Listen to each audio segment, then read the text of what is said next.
NBC5 investigates. Despite the risks of using public transportation during the pandemic, many in Chicago rely on the CTA to get around. But passengers and CTA employees say both riders and drivers are refusing to wear masks. And NBC5 Investigates found out there's nothing that can be done about it. Hilda Gutierrez has that story. These photos were taken between April and August on CTA buses. Passengers without masks in crowded spaces.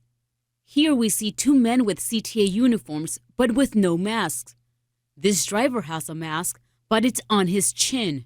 This bus rider says he took the last 3 photos on the 92 bus. Was quite frightened because I realized that these individuals were putting me in jeopardy, my life in jeopardy, because I have a heart condition.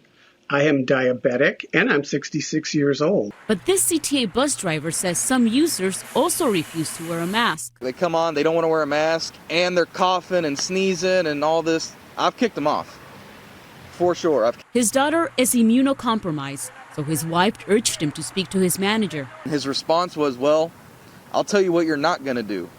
You're not going to deny them service. You will not kick them off the bus. You can remind them of the mandate, but that's as far as it goes. In March, he tested positive for COVID-19 and was hospitalized for a week. My son asked me as soon as I told him, he said, "Oh no, is my dad gonna die?" And then days later, I ended up having to separate from them because I tested positive for COVID. Paula has been a CTA driver for almost 20 years. Sometimes they come up to me asking me, why is this person not wearing a mask? Can you ask him to wear a mask? And I feel helpless, but because I cannot do anything about it. When we asked CTA about this problem, they said their employees are not required to enforce this mandate or ask people to wear a mask or to social distance.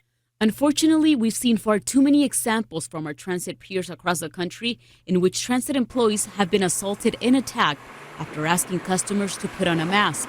CTA puts the safety of its employees as a top priority and will not ask them to risk their personal safety to confront someone not wearing a mask, they wrote. Say you have your max of 15 people.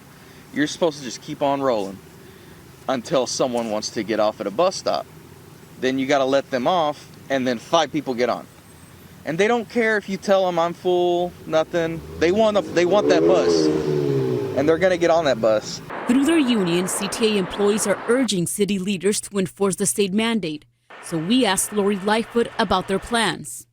We take safety of all kinds, particularly during this public health crisis. We take it very, very seriously. And if there are specific issues, I'm confident that President Carter and his team will address them.